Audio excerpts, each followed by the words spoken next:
Hola, ¿qué tal? Bienvenidos y bienvenidas a un nuevo programa de Contrapunto. Soy Eduardo Castilla y estamos en La Izquierda Diario Más.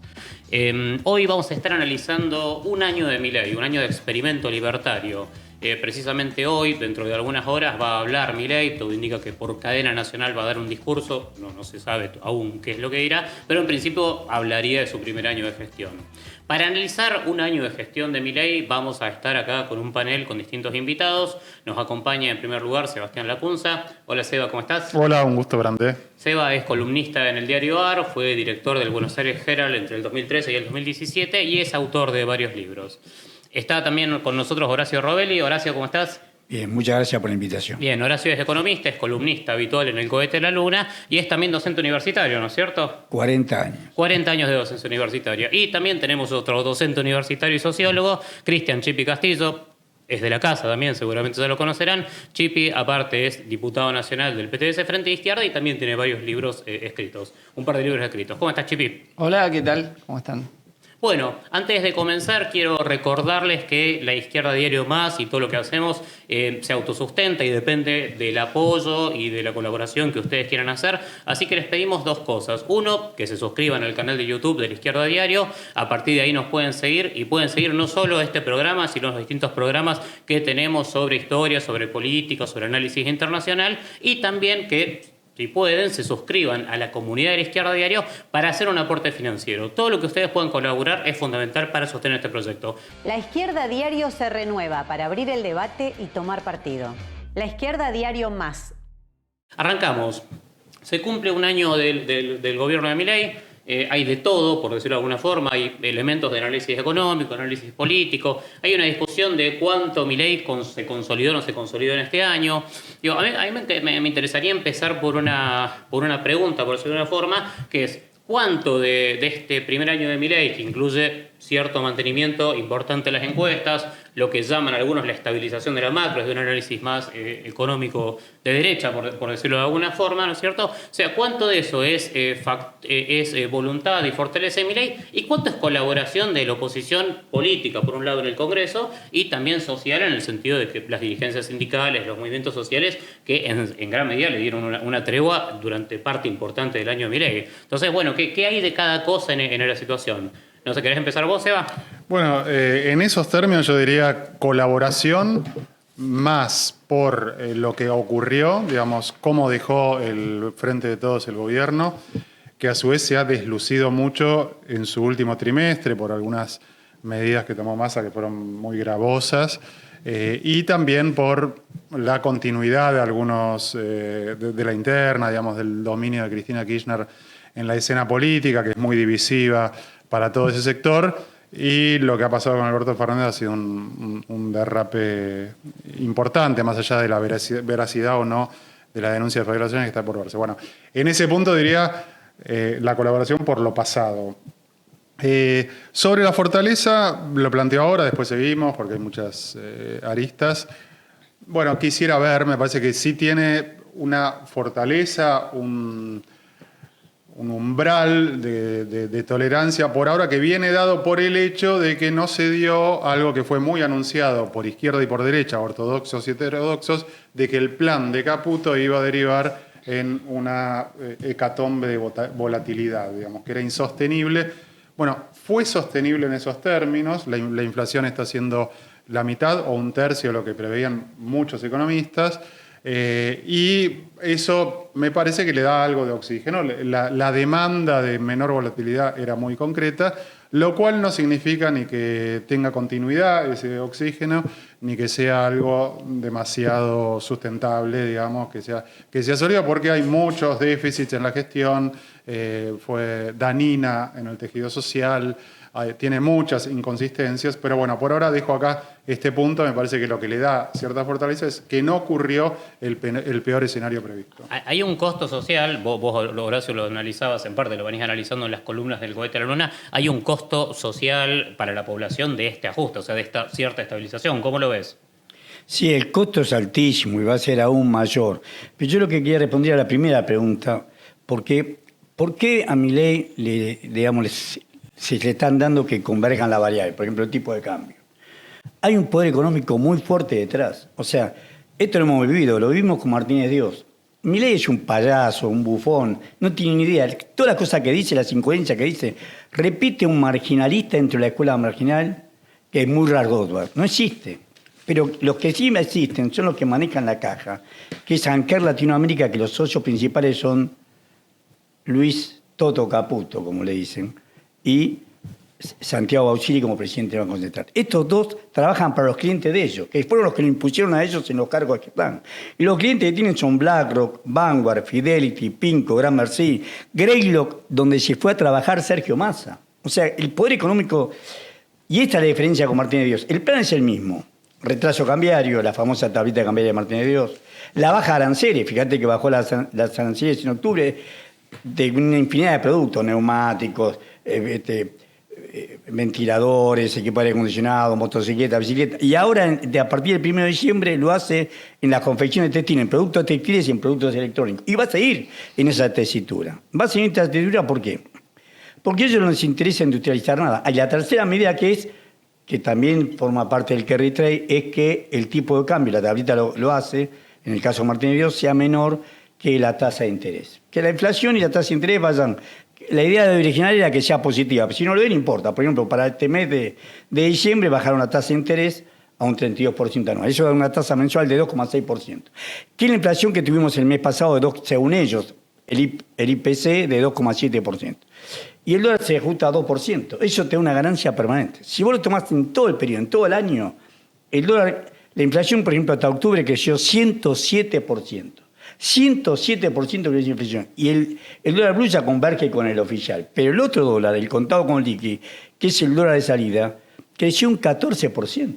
Vos fíjate lo que ganaron trajeron dólares, convirtieron en pesos, 107%, menos 14, que es el costo de salida entre lo que compraron y lo que se tienen que ir ahora. Compraron 974 pesos y era hasta 1.025. O sea, lo que compraron, lo que se tienen que ir a 1.025 pesos, ganaron fortuna. ¿Quién perdió? ¿Quién perdió? Los sectores medios que ahorraban en dólares. Hoy no pueden comprarse ni siquiera la mitad de lo que se compraban antes, porque obviamente los precios crecieron mucho más que lo que creció el dólar. Entonces, acá tenés una cierta por arriba, una cierta estabilidad cambiaria financiera, pero por adentro una riqueza que se transfirió de los sectores medios. Pero la cosa no termina ahí. Y esto que quiero contar es la diferencia fundamental con Martínez Dios. ¿Por qué fracasó el plan Martínez Dios? ¿Por qué fracasó cuando Alfonsín aceptó toda la deuda? ¿Por qué fracasó la convertibilidad? Porque no tenían con qué pagar. La diferencia fundamental ahora es que vos tenés con qué pagar. Con los recursos naturales que nos pertenecen a todos. No le pertenecen a este gobierno. Tampoco le pertenece ni siquiera a nuestra generación. Le pertenece a los nietos de nuestros nietos. Y más también, porque estamos hablando de petróleo, de gas, de litio, minerales raros, de agua pesada, de agua potable, con la importancia que va a tener en los próximos años de agua potable, del oro, de la plata, del cobre, del hierro.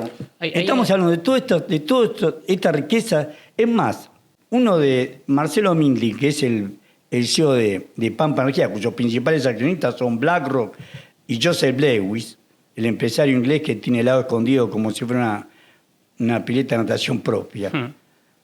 Joseph Lewis y BlackRock son los principales accionistas de Pampa Energía. Ese CEO de Pampa Energía dice: la Argentina en 6-7 años va a exportar más petróleo y gas que productos agropecuarios. A mí me interesaba este punto para preguntártelo, Chipi, ¿cómo lo ves? Porque hay también una discusión sobre qué proyecto de país. Entonces, algunos lo llaman el modelo Perú, por decirlo de alguna forma, un país aún más primarizado desde el punto de vista de sus exportaciones, con una industria nacional o nativa menos desarrollada y obviamente con peores condiciones desde el punto de vista de la clase trabajadora. ¿Vos cómo ves ese proyecto? ¿Qué futuro y qué perspectivas, por decirlo de alguna forma? Mira, yo creo que decir que tienen algo como modelo de país me parece que es embellecerlo. Creo que saben algún rumbo más genérico de dónde ir, que es favorecer cierto esquema de negocios y después van viendo qué van haciendo. De hecho, yo creo que fue mucho más frágil todo este año de lo que la imagen del gobierno quiere presentar. Leyendo El mago del Kremlin, vos ves que ahí Baranov, el personaje que narra, dice que una de las estrategias claves del poder es demostrar que uno tiene más poder del que tiene, o que está mejor de lo que está. Y yo creo que eso es parte del discurso permanente que tiene Milei. Entonces ahora estamos en un momento donde tratan de abrumar, que está muy fuerte, estable, etc. Pero uno ve que más allá de la estabilización relativa de la coyuntura, mantiene fragilidades muy, muy llamativas. O sea, las reservas en 5.500 millones de dólares negativos después de todo un año de esta política, bueno, eso es un dato que uno no puede dejar de lado. Que si hubiese un estornudo internacional de los que ahora hay seguido, y Siria nos recuerda que todos los sólidos se desvanecen en el aire en el mundo en el que vivimos, bueno, no tiene cómo defender este esquema de dólar barato. O sea, tenía muchas más reservas cuando estuvo Macri para defenderse y no pudo, de lo que tiene ahora Milei. O el otro hecho, que si recordamos el discurso de Milei, no era que él solo iba a bajar la inflación. Milei decía que la economía iba a rebotar muy rápido, en B corta, como pedo de buzo. La famosa B corta, exactamente. Sí, y él decía, yo soy experto en crecimiento económico con cepo sin cepo, y la economía sigue totalmente planchada. Entonces, yo digo porque estos son elementos importantes a tener en cuenta de que él ha tenido una estabilización donde algunos factores le han jugado a favor, pero ahí en el borde, ¿no? Le jugó a favor China con el swap. Imaginemos si China no le renovaba el swap, ¿a cuánto ha sido el riesgo país? La compra de votos en la ley bases, que salió 36-36 y desempate de Villarruel, ¿no? O sea, el VAR truchado, ¿no? Porque Cuadra mediante. los votos. Cuadra, Crexel y Espínola mediante, y quizá algunos más. Pero esos tres, vos imaginate si ese día salía que no. ¿Cuánto ha sido el riesgo país? Claro. O los vetos.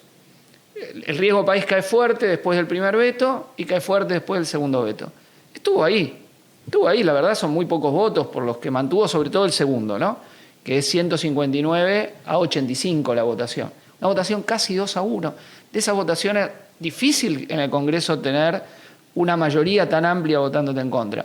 Entonces, Milei al surfear eso, y junto con las condiciones que se marcaban que favorecen un negocio de especulación financiera muy grande, a lo cual le agregaría el blanqueo, un blanqueo que votó favorablemente Unión por la Patria en el Senado, no en diputados, pero lo vota a favor en el Senado.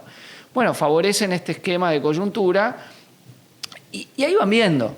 O sea, obviamente uno escucha a Sturzenegger y ve que dice, bueno, va por ahí, va por liquidar lo que quede de un poquito de estado de bienestar o protección social, va a favorecer con todas las importaciones sobre cualquier tipo de producción interna, favorecer un esquema del cual ellos mismos se enamoran ahora del dólar barato. Y bueno, y eso las consecuencias sociales que empieza a tener, pero depende de la resistencia que tengan del otro lado también. Ahí cuando hay resistencia, reculan. Y hubo resistencia este año, ¿no? Que es lo último que quería señalar, que me parece importante, porque hay algunos discursos que dicen, no, Milei pasó así. No, a ver, si vemos, si analizamos de conjunto y pensamos este año, hubo una movilización sindical muy importante el 24 de enero, antes estuvo el 20 de diciembre, los cacerolazos iniciales, el surgimiento de asambleas barriales, estuvo el 8 de marzo, estuvo el 24 de marzo, estuvieron las dos grandes movilizaciones universitarias, y hubo después resistencias parciales, ¿no? Aunque minoritarias, las movilizaciones continuas contra la ley bases. Entonces, ahí eso condicionó a Milei, a pesar de una dirigencia sindical que no lo quiso nunca enfrentar verdaderamente a Milei, aun cuando atacó gran parte de los derechos de los trabajadores. Y yo creo también un peronismo que especuló mucho, o se pasó a Milei de una parte, o especuló todo el tiempo. Eso ha hecho que una parte de los votantes peronistas se sientan más identificados con la actitud intransigente ante Milei que tuvimos en la izquierda que la que tuvo su propia dirección, ¿no? Y eso me parece que también es un dato para explicar la estabilización coyuntural que tiene el gobierno en este año. A mí me interesaba esto que decía, que marcaba Cristian. Hay una parte que si uno ve las votaciones del Congreso, es cierto que, lo que ya se sabe muchas veces, la Libertad Avanza es minoría en Senado y en diputados. O sea, sin los bloques colaboracionistas no hay. O sea, por eso la primera pregunta decía antes, ¿cuántas veces lo salvó o cuánto lo salvó de la campana el PRO, los radicales, el bloque de Pichetto? Sí, el PRO todas las veces que necesitaron. no sé, Stolbizer diciendo que dando discursos en contra y votando a favor, de Loredo desganitándose para que le permitan dar las herramientas. Bueno, la liquidez política, ya existió Diego Bossio, ¿no? Yo no soy un sanguchito, bueno, existe en la política eso. Creo que hay un factor de venalidad en el caso de Cuadra, un factor de liquidez. Hay políticos con los que uno habla que no quieren creen que no quieren ir en contra de la corriente. Hay algunos radicales y provinciales peronistas de derecha y algunos provinciales que comparten el electorado, es decir, tuvieron el voto a ellos en particular en su provincia y a su vez en el tramo presidencial lo han votado a Milei, tienen esa duda. A mí me parece una estrategia política muy pobre, así como dicen, un apoyo a Milei del orden del 50%, la verdad que la oposición es bastante firme en el otro 50%. Cuando se desmenuza ahí adentro, la opinión muy negativa ocupa un espacio mayoritario. Entonces me parece que todo aquel que no sea oficialista, que plantee una oposición, no estoy hablando de incendiar, no estoy hablando de hacer una oposición artera en el sentido de que meta palos en la rueda para que las cosas choquen a propósito, porque el dolor de eso lo paga la gente, pero es una posición firme, con convicciones, que sienta límites, etcétera, etcétera. Eso me parece que es la única vía posible, porque la otra va camino. Recuerden, Massa, termino con esto, Massa en los primeros años y medio de Macri, intentó la amistad, votarle todo, etcétera. No rinde. Porque a la hora de la divisoria de aguas, eso termina desvaneciéndose y se premia a la oposición más firme, incluso dentro del peronismo, y Massa tuvo que cambiar. Por lo cual, bueno, me parece que estamos, por lo que dijeron ambos, ¿no? Tanto Horacio como Cristian, hay por ejemplo, Horacio decía, tienen para vender. Puede salir bien en esos términos el desarrollo de la industria de gas y petróleo, etcétera, y que eso les traiga dólares. O no, ¿sí? O la tolerancia puede durar o no, ¿sí? Vienen las elecciones de medio término. Cuánto se caliente esa campaña va a tener una incidencia en las variables financieras. Bien, yo digo, a mí me surge una pregunta, digo, porque recién nombraron los dos a Massa, ¿no es cierto? Digo, hay una parte que es afinidad política e ideológica en los electorados, ¿no es cierto?, que decía recién Sebastián. Pero ¿cuánto hay de un programa económico común o con muchas semejanzas entre fracciones del propio peronismo? Bueno, del PRO y Juntos por el Cambio es prácticamente similar. Pero con sectores del propio peronismo. Massa, por ejemplo, era Massa, que reapareció ahora en la foto con Cristina, con Kicillof y todo eso, era campeón nacional del extractivismo y decía que la cordillera tenía que ser una torta, ¿no es cierto? Entonces, ¿cuánto hay de un programa común o muy cercano entre La Libertad Avanza y sectores del peronismo, ¿no es cierto? O la gran mayoría del peronismo. Castilla, ese es el punto exacto. A esto nos han degradado. Este país supo tener proyecto nacional. Lo compartamos o no, el peronismo fue un proyecto nacional. No tenemos proyecto nacional. Fíjate que Cristina Fernández de Kirchner le dan doctorado honoris causa en la Universidad de Merlo. Y ella se jactaba de haberlo traído a Petronas y a Chevron. O sea, ella está a favor del modelo extractivista. Entonces, cuando vos te encontrás con... O sea, los recursos naturales nos pertenecen a nosotros, nos pertenecen a todo el pueblo argentino. Y esto lo único que quieren es extraerlo para que se lo... Fíjate la diferencia fundamental entre Noruega y nosotros. Ellos en los fiordos sobre el Mar del Norte tienen petróleo. Hoy Noruega tiene el PIB per cápita más alto del mundo. ¿Por qué? Porque ese petróleo se lo apropia el Estado y lo distribuye en recursos, tanto en la creación de puestos de trabajo como en nuevas obras, como en el bienestar de su población.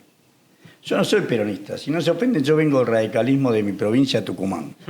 El radicalismo en Tucumán lo mataron al presidente del partido, don Ángel Gerardo Pizarello. El partido radical era un partido federal de verdad. Balbín era un buchón de la embajada norteamericana, por eso cayó en desgracia después.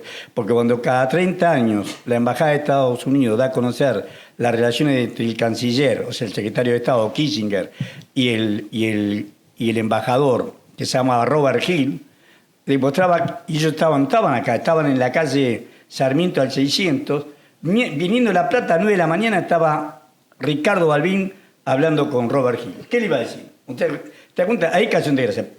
Buchones siempre hubo, pero quiero decir que el Partido Radical tuvo gente honesta, como es el caso de don Ángel Gerardo Pizarello, el presidente del Partido Radical de Tucumán, que era abogado de presos políticos, y por eso lo fueron a buscar el 24 de marzo del 76 a su casa.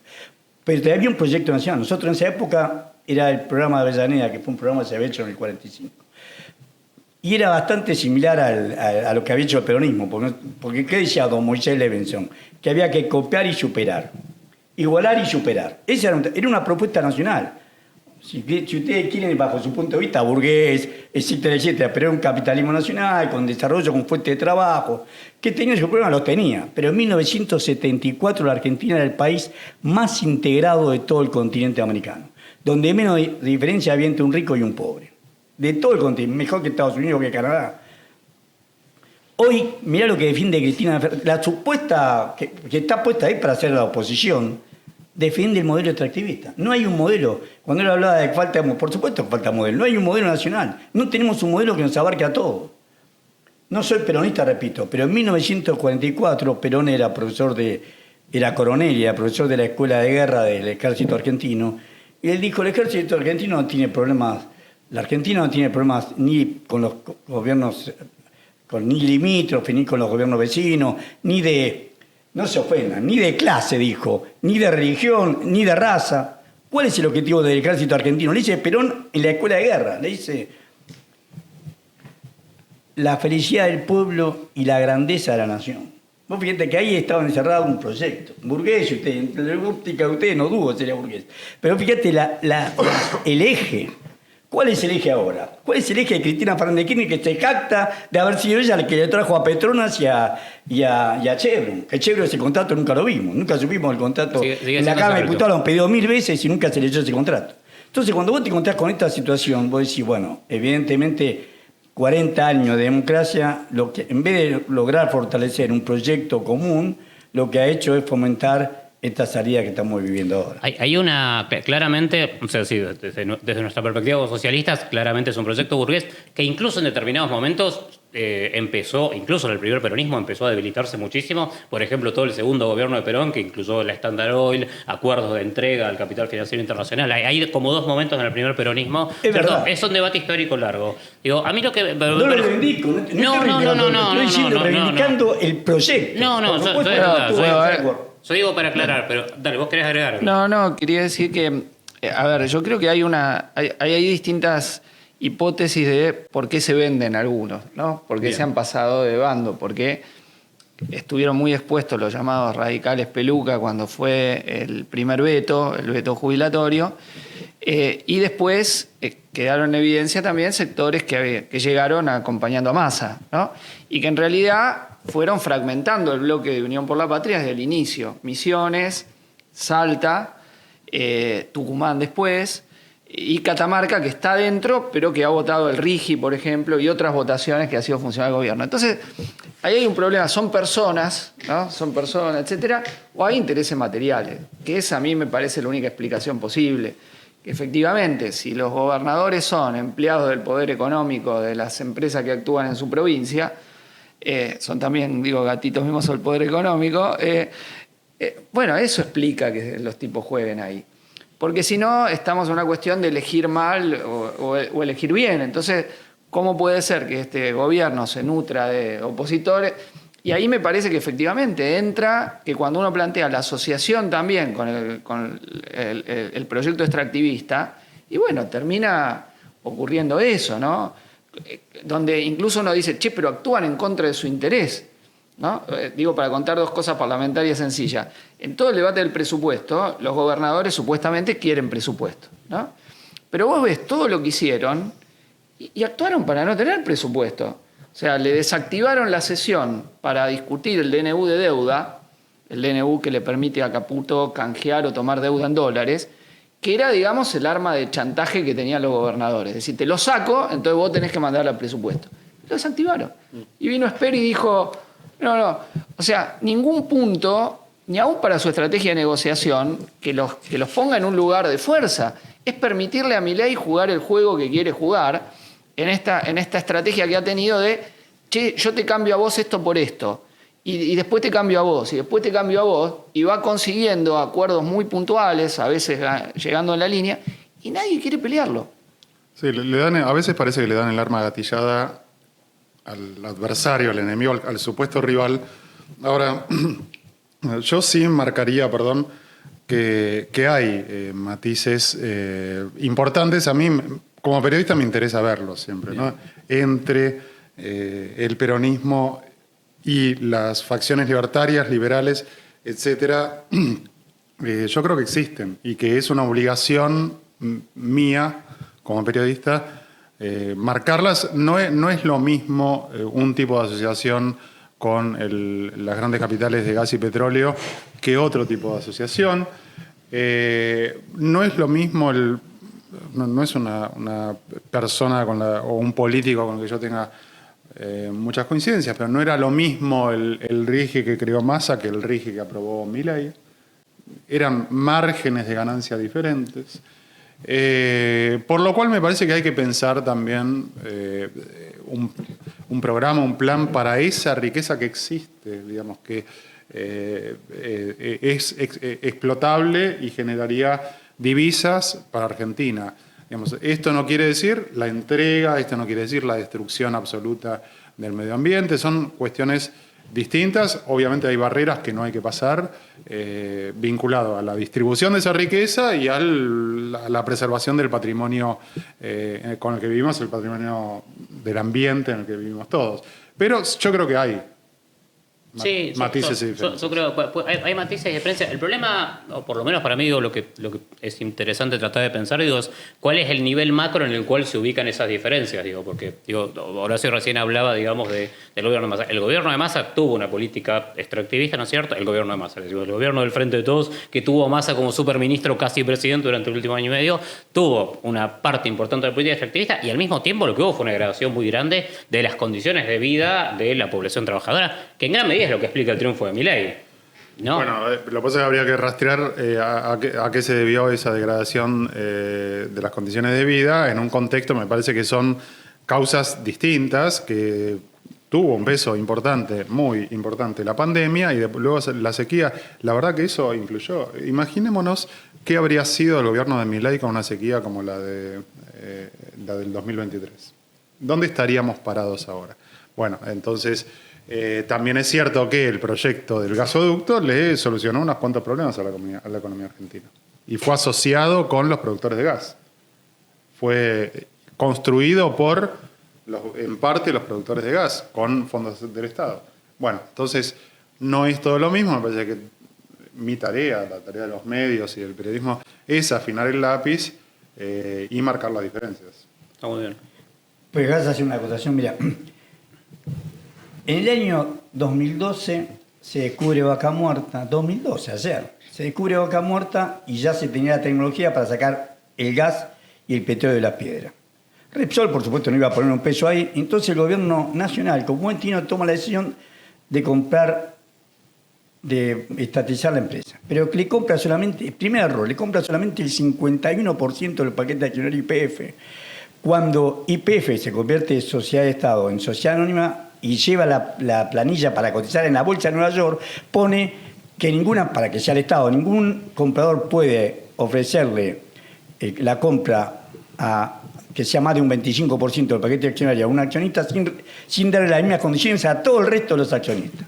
Esto lo pusieron para que el Estado no vuelva a estatizarlo. Sabiendo eso, o ignorando eso, que sería peor, le compraron solamente el 51% del paquete accionario. Esto le da lugar a los esquenazis, a través de un estudio que se llama Buford Capital, pero son ellos, a que reclamen el mismo trato que le dieron y ellos acusan que fueron a la quiebra porque no le dieron la plata que le habían pagado Repsol. Pero esto cuento al margen. Lo fundamental acá es que aquí nombra a Cristina Fernández de Kirchner como presidente de YPF estatal, porque al 51% vos es una sociedad mixta, pero con mayoría de Estado ponés al presidente. A Galuccio.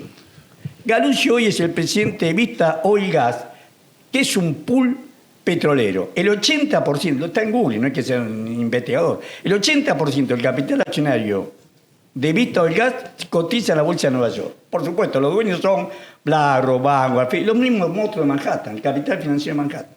Pero Vaca Muerta se desarrolló en parte con la gestión de YPF bajo Galucho desde el 2012 hasta Macri. Tuvieron su mérito, pero déjame decir cuáles son los puntos. Y el contrato secreto con Chevron dio un resultado. ¿A quién ponen como gerente general?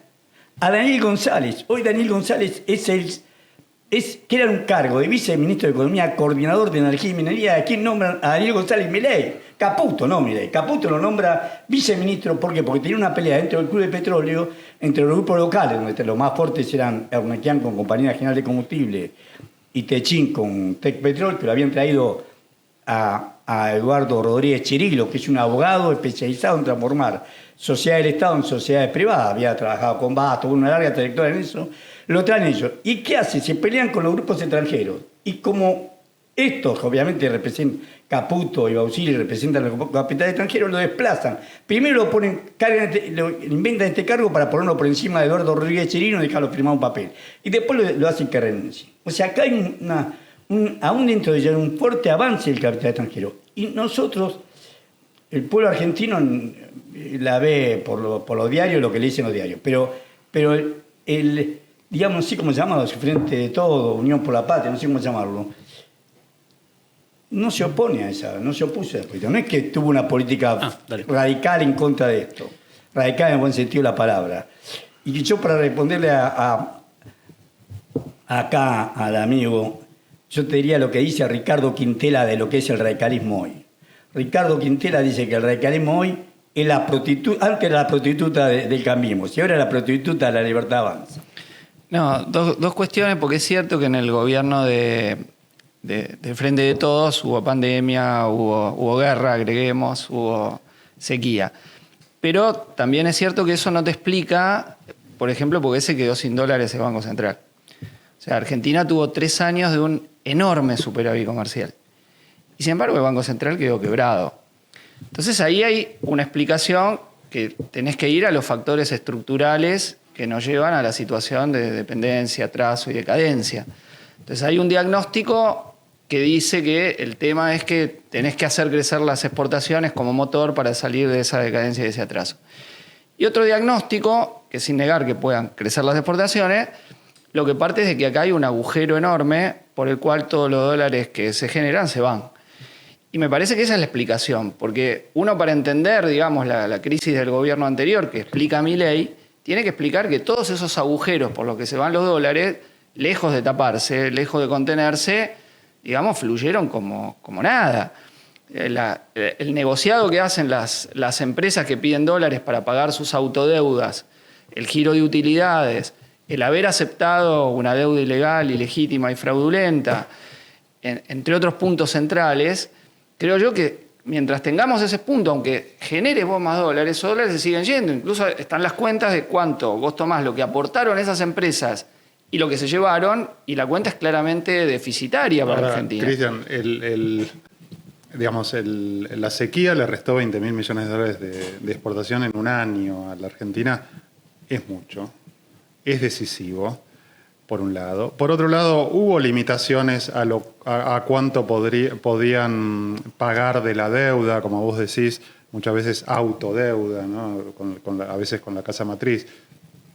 Por supuesto que controlable y auditable, pero hubo limitaciones. Con esto no estoy diciendo que no hubo laxitud, de ninguna manera. Digamos, la gestión de Massa duplicó la inflación, cometió un montón de errores, en el último tramo le perdonó al segmento de los trabajadores que más ganan, les dio unos fondos, mientras el resto de la población, el otro 90%, lo pagaba con inflación, esa falta de recursos del Estado, y Massa dispone el tema de ganancias, ¿no? de eliminar prácticamente el impuesto a las ganancias.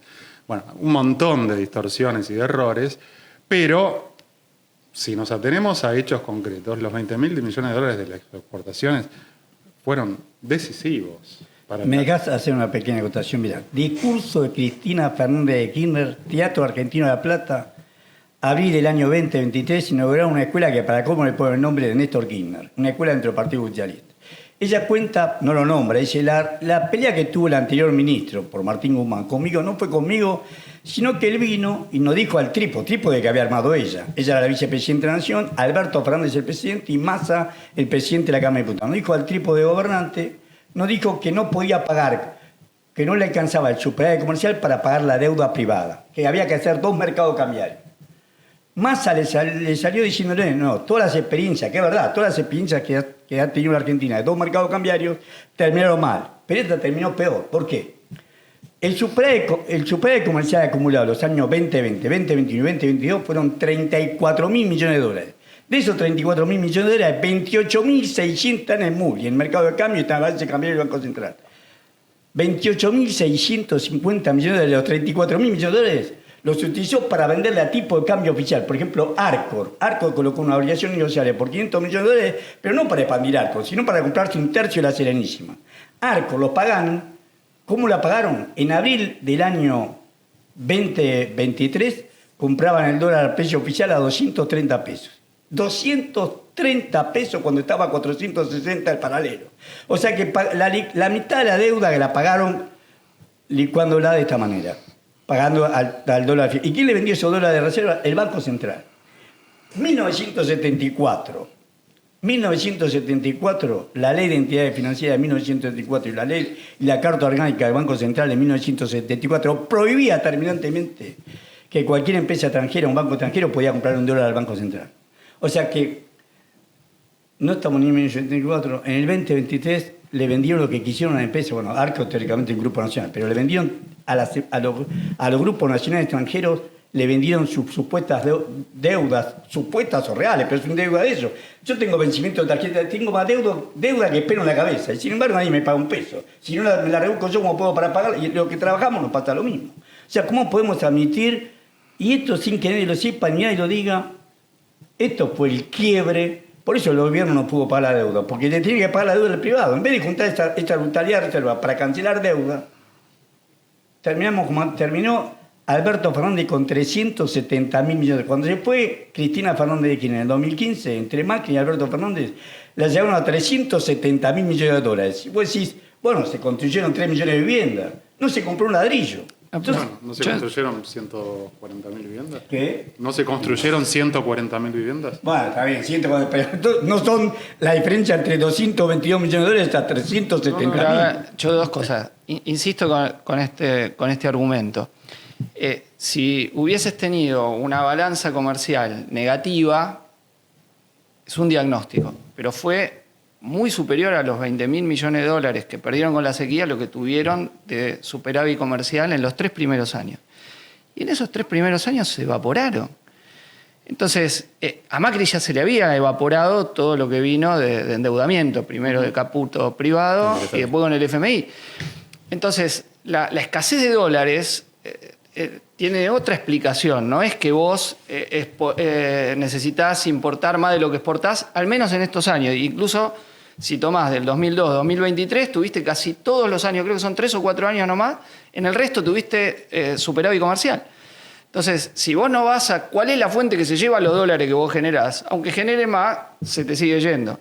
Como explican para mí bastante bien Martín Shor, Andrés Weiner y Cantamuto Con Exportar No Alcanza, la economía argentina es como un balde con rajadura, se te van los dólares que generás y el esquema de seguir generando es que se te va, y yo digo, agrego, el esquema de Milei no solo te deja rajadura, sino que te hace agujeros grandes. Entonces, a mí me da la impresión que para entender es que si vos no tenés una política rupturista con el lugar que te da en la división internacional del trabajo y vos te subordinás ese rol y decís yo voy a hacer lo que quieren, bueno, tenés un país cada vez más primarizado, cada vez con el ambiente cada vez peor, sos puro extractivismo, tenés salarios bajos, mayor precarización laboral, y ese es el esquema más genérico. Ahora, obviamente, alguno te puede decir eso luego con un poco de contención social, está bien, toco un poco acá, pero ese es el esquema central que si vos te lleva a la marea, digamos, del esquema financiero internacional, te condenan. Y estos lo llevan hasta el final, porque efectivamente te abren todo, te dicen, te sobra la industria, te sobra la ciencia, te sobra la técnica, te lo echan. Y otros te lo dejan en un país donde ya tenés el 40% afuera. Porque el tema que vos tenés es que, a ver, esto está agudizando cosas que ya eran graves. Vos tenés la juventud ya que trabaja sin derechos. Sin derecho. No sabe lo que es un aguinaldo, etcétera. Milei trabajó sobre eso, pero eso es una realidad. Entonces, ¿cómo transformás esa realidad? A mi entender, sin una política rupturista que enfrente al poder económico, no se puede. O sea, hay un diagnóstico de Gabriel Rubinstein, el que fue segundo de Massa en el Ministerio de Economía, que dice, el problema es que yo no pude hacer el ajuste que quería Milei. Está haciendo Milei. Yo no pude hacer ese ajuste y es lo que había que hacer. Es un diagnóstico de por qué le fue mal al gobierno de Frente de Todos. No ajustó lo que tenía que ajustar. Bueno, ahí yo creo que nosotros en la izquierda tenemos otro, ¿no? Es un gobierno que fue condescendiente totalmente con el poder económico. Pero no se propuso nunca. Escuchame, no es solamente el que se izquierda para tener otro. No, obvio. Creo que no se comparte. Pero digo, para hacerlo quizá un poco esquemático, pero digo, o vos confrontás con la estructura de poder actual, a mi entender, o la decadencia va a continuar. Estabilizaciones puede haber, mejoras momentáneas, pero la línea de decadencia nacional me da la impresión que sin una política de confrontación con los mismos que hoy están sosteniendo a Milei, y ustedes vean como muchos, hasta representantes personales de negocios en el núcleo del poder económico que estaban con Massa, hoy son mileístas fanáticos, digo Manzano, para no ir más lejos. Trabajan ¿no? para lo mismo y la terminal la tiene en la embajada norteamericana. Eso no te quepa duda. Es que son todos, ¿no? Van a los almuerzos con el ministro de Economía de turno, sea quien sea, y aplauden, salvo excepciones, es cierto, algunos se los aplauden más fuertes que otros. Ahora, a mí me parece que lo que vos decís, Chipi, tienen toda la legitimidad del mundo para, digamos, vos como tu partido, diputado nacional, para hacer una propuesta política y levantar una bandera política y decir, miren, el posibilismo nos trajo hasta acá, no veo gran diferencia, digamos, sin tu lugar político y con otra profesión, yo digo, me parece que hay que prever, hay que ajustar una serie de clavijas, de alianzas, de perspectivas del escenario, porque algunas cosas pueden ser muy gravosas. Es cierto que el discurso resignado es lo único que se puede, es frustrante, que la inconsistencia es muy dañina y creo que quizás lo perjudicial que tuvo el gobierno del Frente de Todos fue la inconsistencia. Y quizás, mira, deslizo acá no un elogio, pero un reconocimiento de un hecho. Agregaría, Milei mantiene algo cierto sustento porque es consistente consigo mismo, con ideas aberrantes, con prepotencia, con autoritarismo, etcétera. Pero consistencia, el Frente de Todos fue plan, fue para allá, no me decido, con Cristina proponiendo... ¿Me permitís una interrupción? Yo de todos modos, porque o sea, para avanzar desde un punto de vista por lo que plantea recién Seba, ¿no es cierto? Digo, hay una discusión, o sea, hacia el pasado tenemos como miradas parcialmente distintas, aunque me parece que hay una visión común de que un modelo de este tipo empuja al país a la continuidad de la decadencia. Digamos, un modelo extractivista y demás, digo, más allá de las visiones parciales que pueda haber o de las evaluaciones distintas sobre el pasado. Digo, ahora, hacia el futuro, digo, porque hay una parte, digo, o sea, Milei hace una proyección política, hace un discurso triunfalista, se plantea, ¿no es cierto?, seguir. Entonces, hacia el futuro, vos, por ejemplo, planteaste una discusión acerca de alianzas, que en este programa surgió varias veces, en distintos programas, acerca de, bueno, cómo actúa la oposición y cómo se organiza la oposición, para decirlo de alguna forma, hacia el futuro para enfrentar un modelo que es claramente desindustrializador, de hundimiento de las condiciones de vida populares. Entonces digo, ¿cómo ven a esa articulación de la oposición? Ahí vos decías, por ejemplo, el papel de la izquierda, que un poco lo decía Chipi hace un ratito, digo, hay encuestas, por ejemplo, hace poco salió una de tendencias que muestran una valoración muy positiva de las figuras de la izquierda y una valoración negativa de una parte de los votantes de Massa hacia el propio peronismo, ¿no es cierto?, hacia el rol del peronismo hoy. Pero ¿cómo se articula la oposición, cómo se prepara la oposición para enfrentar este modelo de Milei, para decirlo de alguna forma? Bueno, voy a tratar de ser breve. Me parece que no hay que perder de vista cuando se habla de la fortaleza de Milei que los últimos periodos electorales marcaron que hay un segmento de la población que no es bien registrado por las encuestas y que se expresó para la derrota de Macri, se expresó probablemente con la abstención para la derrota del peronismo en el 2021 y se expresó en el 2023. Por lo cual, el escenario 2025 me parece que se abren varios interrogantes. A cómo hablarle, vos decís, cómo se organiza el estamento político para hablarle. Bueno, me parece que ahí es todo un desafío. Más en la fase del análisis partidario y del análisis político. A mí me parece que cuando dicen Milei polariza con Cristina, yo creo que sí, en efecto, polariza con Cristina porque sabe que Cristina divide, porque sabe que Cristina obstaculiza una instancia superadora. Porque si hablamos de Cristina, tenemos que hablar de Lázaro Báez, entonces es siempre un círculo vicioso con todo el talento político que tiene Cristina, que es innegable. Entonces, yo no soy ni un asesor ni un consultor como para ver qué debe hacer, qué debería hacer, por ejemplo, una formación política de izquierda, trotskista o de izquierda popular. La verdad que se me escapan algunas cosas. Me parece que el peronismo tiene un problema que ya tenía en otros momentos de su historia, que también surgen personajes como Moreno, ¿no?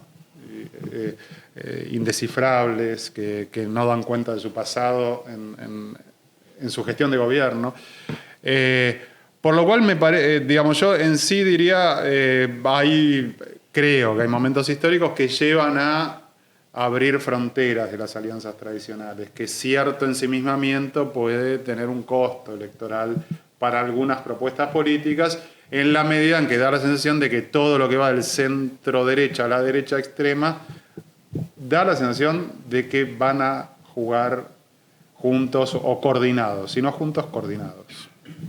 ¿Vos, Horacio? Mira, yo que me quería referir a la consistencia de Milei. Para ver el futuro, la consistencia de Milei es el poder económico que tiene atrás y la embajada norteamericana. Hoy el jefe político de Milei es Mark Stanley. Hoy, porque ahora que cambia el secretario de Estado, se va el Antonio Blanque, que es el actual secretario de Estado, y viene Marco, sin ese. Soy tucumano y me como las ese, pero Marco Rubio, hijo de la gusanera de Miami, se va a cuadrar con esta gente. O sea, y económicamente, ¿quién es el poder? El poder es el capital financiero Manhattan. Esa es la coherencia de Milei. Por eso puede decir cualquier estupidez que va a tener siempre esa conducta. Ahora, esto es una estafa al pueblo argentino, porque mucha gente lo votaron, por supuesto, harto de lo que había sido el gobierno anterior. Harto de lo que había sido, íbamos a volver mejores y fue un desastre. Pero eso no significa que no se le mintió a la población. Se le mintió al pueblo argentino. Se le mintió a los jubilados.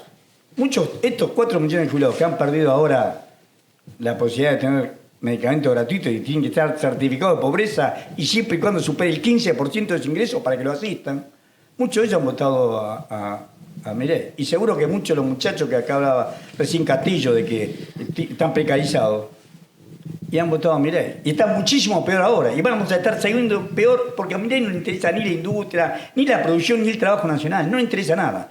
Entonces, si vos decís que tiene que hacer la oposición, un proyecto nacional que defienda el mercado interno, que defienda la producción, que defienda el trabajo nacional, enfrentando este modelo extractivista, y si no lo toman por anticuado, colonialista. Esto es una nueva colonización que están haciendo Argentina. Es una colonización no se tiene identificado el enemigo. Cuando vinieron los ingleses, Inglaterra había triunfado en Trafalgar. Era el ejército más poderoso del mundo. Y acá quedaron 5.000 ingleses en el campo de batalla peleándole con aceite hirviendo y con agua hirviendo. Bueno, ahí se tenía claro que era el enemigo. Después corrompen gente y lo tenés a los Rivadavia, a los Mitre. Vos tenés 134 diputados y 38 senadores que votaron el RIGI, que votaron esta ley base, que adentro está el régimen incentivo a las grandes inversiones, que deberían ser considerados de acuerdo al artículo 29 de nuestra Constitución Nacional como infames traidores a la patria. Y sin embargo, Milei se dio el gusto de decir, vamos a comer asado con nuestros héroes. Yo, primero que me parece que no hay algo así como la oposición. Yo creo que hay espacios políticos, si uno analiza los que están con el gobierno y los que no, mide, y más o menos la mitad todavía sostiene a Milei, aunque una parte duda, va y viene en las encuestas. Y otra parte que yo coincido en lo que decía Sebastián, que cuando uno mira y se desgrana ese sector, está muy en contra. Es decir, Milei no ha podido avanzar sobre el espacio que no lo votó. El espacio que no lo votó está muy convencido de que lo que está haciendo Milei no va, o que quiere resistir o enfrentar eso. Ahora, frente a eso, después hay, entre los que nos consideramos opositores a Milei, estrategia diferente frente a Milei. Hay un sector que se rindió. Se rindió y dice, juego ahí. Otro sector que está en lo que yo llamaría la resignación. Bueno, no me gusta, pero no se puede hacer nada. Y trata de transmitir hacia abajo esa idea, no se puede enfrentar. Y otros que creemos que la actitud a tener frente a mí es la resistencia.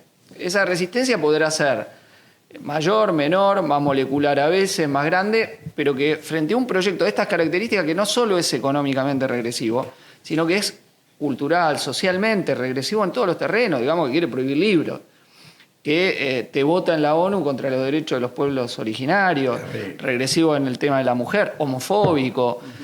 Entonces, para mí no hay otra actitud que sea la resistencia. ¿Y cuáles tienen pensado en el PTS una estrategia electoral, digamos, repetir un poco las alianzas que conformaron el FIT ya, no sé, hace más de 10 años?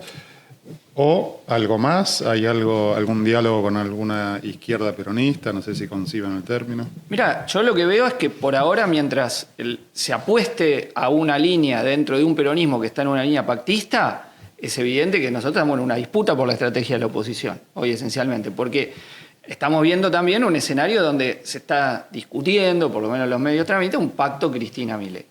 La sustentabilidad de ese pacto no sé si se concretará, o sea, ha tenido algunos gestos, firma de Corpachi, bajada de ficha limpia, después se concretará en una reforma electoral o no, que yo creo que sería jugar para Milei a morir, porque ¿por qué le voy a dar la reforma que el gobierno tan terrible tiene? O sea, la actitud es, a mí me parece, para querer ser oposición, para querer ser alternativa a este gobierno, es oponerse a la reforma que este gobierno hace, no entrar en la lógica de soy uno en la góndola, en esta sí, en esta voz, en esta voz, en esta voz. Pero, digamos, en las votaciones hasta ahora de los 99, grosso modo, por decir algo, 85 votaron casi siempre en contra del gobierno nacional. Sí, nosotros votamos muchas veces con ellos. Muchas veces, nosotros claro. no hemos tenido ningún problema en votar con ellos y con otros que fueron colaboracionistas antes, pero votaron la ley, por ejemplo, de financiamiento universitario, nos opusimos al veto. Claro, hasta con cada uno he votado algunas cosas que insólidas, pero no hay, pero eso es una cuestión de coincidir en rechazos al gobierno. No, pero digo, eso no expresa que el gran porcentaje del peronismo está en una actitud opositora en serio. A ver, si yo lo veo después, mira, la actitud es, si yo la tomo de conjunto, es mucho más ambivalente, porque suponete, en el Senado le terminaron votando el blanqueo. O sea, le terminaron dando una herramienta central que el gobierno tenía. Y si yo veo, para mí mantienen en diputados, hacen un juego más opositor discursivo, pero después no tienen ninguna voluntad política de enfrentarlo en las calles. Esa es la realidad. Frente a un partido que tiene la gran mayoría del movimiento sindical, gran parte de los movimientos sociales. Si vos ves, por ejemplo, la ley Bases, ¿no? Una ley muy retrógrada. Y vos ves que una parte importante de la conducción sindical ni movilizó, otros se fueron a las 3 de la tarde, pero una parte ni movilizó cuando te estaban barriendo todos los derechos laborales. Bueno, ahí hay una actitud. Cuando vos te ves que frente a una reforma política electoral que manda el gobierno, la política no es rechazo en límite, no, si nosotros nos sale, no te vamos a dar el gusto a Milei, sino que es empezar un toma y daca. Bueno, ahí hay una actitud de que si Milei avanza porque lo dejan avanzar, no porque tenés un enfrentamiento consecuente. Ahora, incluso a veces hay como... Me termina entrevistando a mí. Yo estaba hacer eso, está conduciendo No, pero Seba. está bien, no hay ningún problema. Parte del intercambio. Dale, que está bueno el intercambio, a mí me gusta. No, hay una parte de venalidad, ¿no? Hay algunos sindicalistas que tienen el sello en la frente de ser empresarios, no sindicalistas. Pero también es cierto que la CGT hizo 2 paros generales. Desde mi punto de vista, los 2 fueron exitosos. Uno de ellos tuvo una movilización muy importante.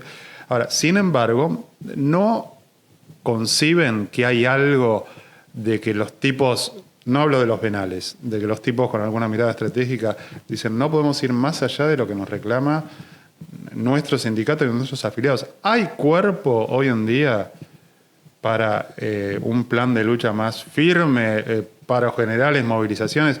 ¿Qué ocurre si hay un paro general y es flojo? ¿Puedo contestar a Chipi? Dale, cómo Mira, no. yo me sumé a un foro que se llama Foro de Economía y Trabajo, donde están las 2 CTA y está una parte de la CGT que ya no está en la CGT. Pablo Moyano, Francisco Manrique, que es el adjunto de Esmata. Los sectores, después la Corriente Federal, del gringo Amichetti, de Sergio Palazzo. Hicimos 7 foros y la prueba de fuego para nosotros iba a ser el 30 de octubre. ¿Por qué? Porque donde más gente había, y conforme el último gobierno, es el sindicato de transporte. Otra vez, lo compran al gallego Roberto Fernández de la UTA, el paro iba a ser el general de transporte, iba a empezar. La idea era 24 horas, primero, después 36 horas, 48 horas, hasta tipo determinado de transporte, parar el país. Lo compran al tipo de la UTA, lo compran a este corrupto por menos de esto, en mi época no salían de la casa los dirigentes sindicales que hacían esto, pues sabían que corría riesgo de su vida. Sin embargo, este se pasea, pues debe viajar por todos lados, sin ningún problema. Esto demuestra, por un lado, el bajo nivel de conciencia de la población. Un traidor manifiesto, aparte dice, no, le conseguimos lo que era 1 millón de pesos. Y la canasta, para no ser pobre, está alrededor de eso. O sea, encima una miseria tener... Bueno, toda esta barbaridad es porque tenés un traidor ahí adentro, no te dejó hacer ese frente. Es donde más trabajo había, que es el transporte. En los otros gremios no hay algunos, pero no hay trabajo sindical. Bueno, por eso no hay una falta de demanda.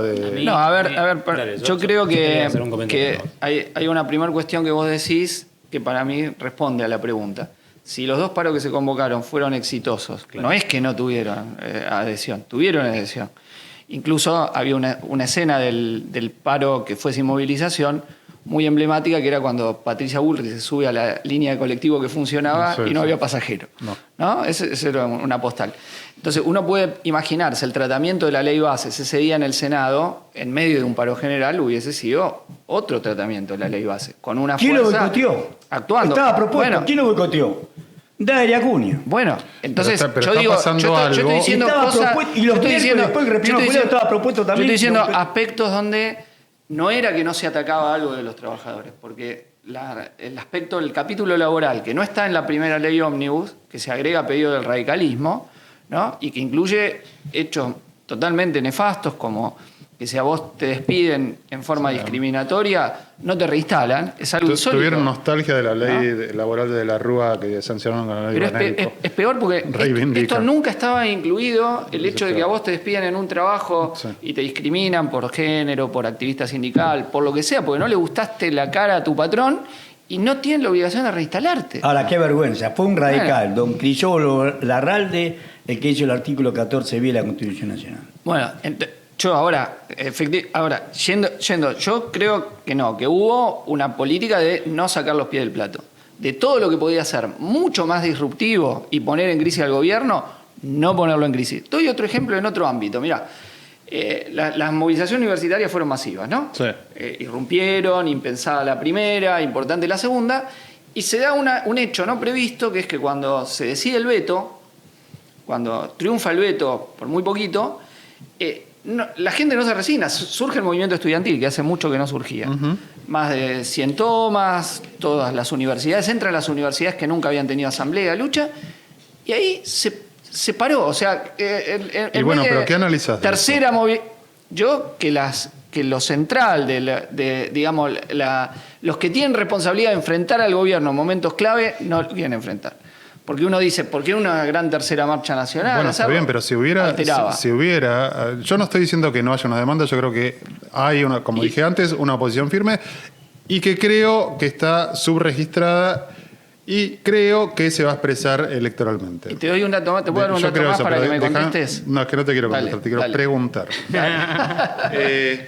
Ahora, el hecho es que con la mayor movilización de la historia de la Argentina universitaria, la segunda mayor movilización de la historia de la Argentina universitaria, que fue la de octubre, la actuación, la respuesta del cuerpo legislativo, que dice, no, garantizan el presupuesto, lo vetan, compran a un par, mantienen el veto, y sin embargo llevaron adelante la agenda. Toman facultades, como vos decís, hasta facultades que no tenían tradición de lucha, las toman.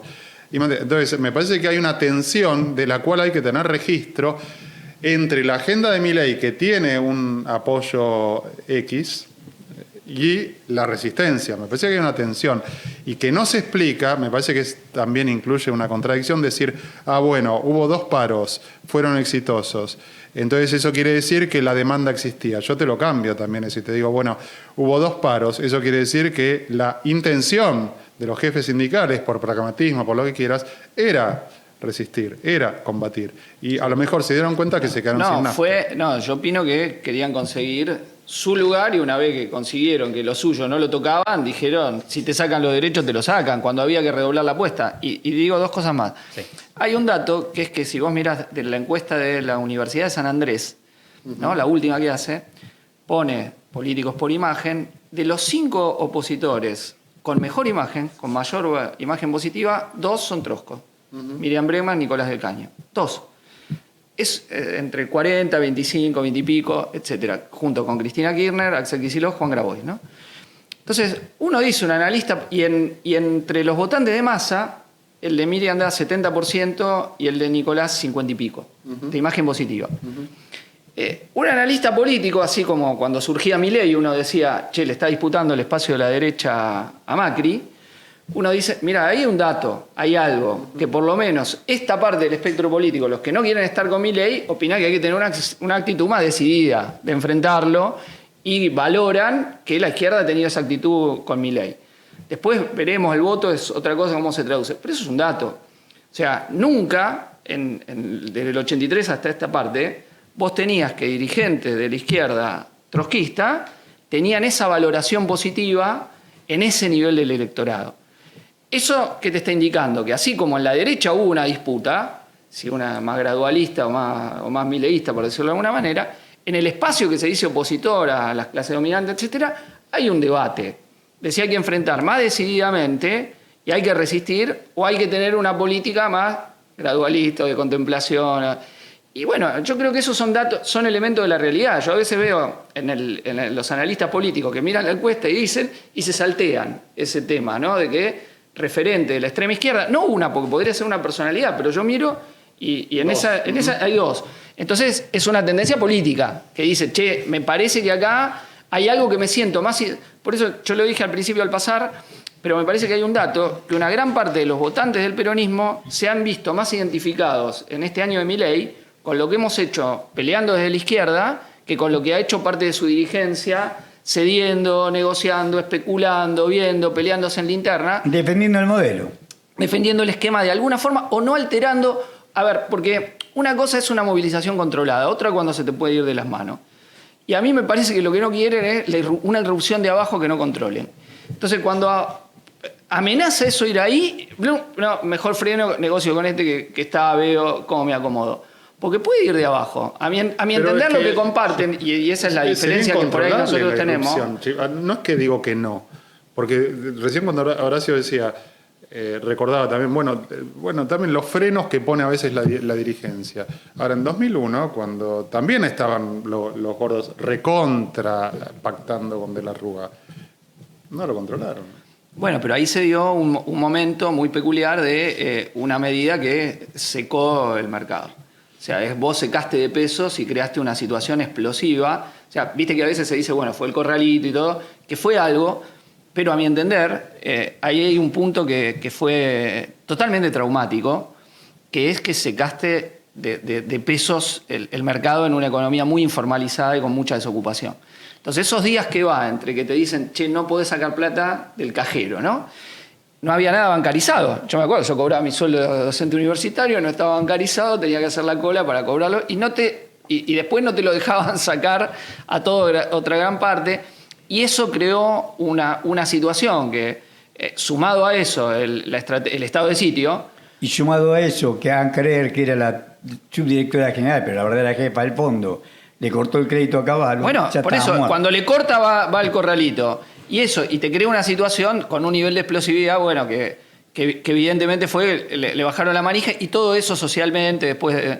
Yo creo que en este momento, a lo que yo me refiero es, a ver, la política va a quedar encauzada solo desde arriba o va a haber una protesta social y una movilización social que va a alterar el panorama. Porque ese es un elemento. Yo creo que eso sí comparten Cristina y Milei, que yo coincido cuando vos decís los matices, todo eso hay que tenerlo en cuenta porque no es lo mismo el discurso político, no es lo mismo el diálogo, etcétera, etcétera. Pero sí que comparten que la política tiene que ser desde arriba. Y que la irrupción desde abajo, cuestionando parte de lo que hay, no es algo que para decirlo en los términos de Cristina, está con su ADN.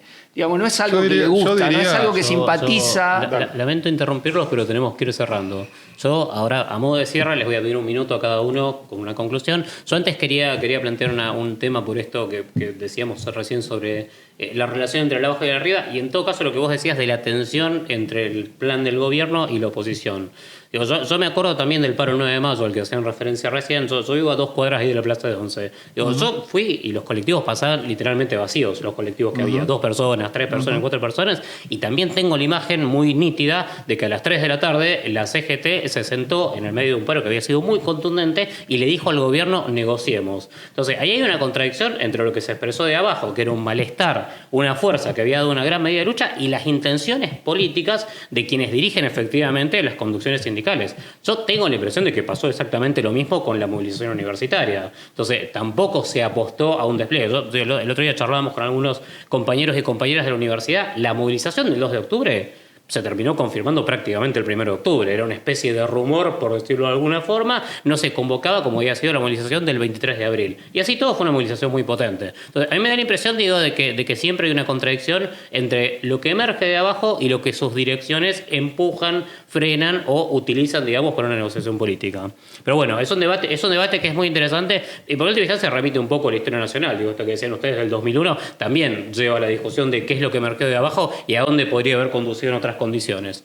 Pero como les decía, el tiempo es tirano, ahí la producción es más tirana que el tiempo, ¿no es cierto? Entonces, lo que les voy a pedir a cada uno es un minuto y medio de cierre con alguna conclusión que quieran plantear sobre el año de Milei, sobre el futuro, lo que ustedes consideren que quieren decir, básicamente. Mirá, para mí es claro que la Argentina va camino a ser un Estado asociado, los Estados Unidos como Puerto Rico. Pero el pueblo argentino no lo sabe. Para mí lo principal es decir la verdad, darle a conocer al pueblo argentino esta situación de subordinación, de dependencia, y que el pueblo argentino tome conciencia de eso. Es una tarea ardua y penosa. Solamente tomando el nivel de conciencia se va a poder hacer grandes movilizaciones populares y el pueblo va a poder derrotar a un gobierno apátrida como este. Solamente así, con el pueblo en la calle, con 1 millón. A Perón el 17 de octubre, ¿por qué se lo dieron? Porque llenó la Plaza de Mayo. Estaba Berrengo Lima que quería fusilar a los que estaban. Me dijeron, vos lo fusilás a esto, pero no salimos ninguno vivo. Bueno, esto es lo que tenemos que volver a repetir. Bueno, yo aclaro, yo no me como el amague de lo que dicen que quiere la opinión pública. Yo sé que a veces las encuestas se hacen con determinada intencionalidad, se preguntan unas cosas y no se preguntan otras.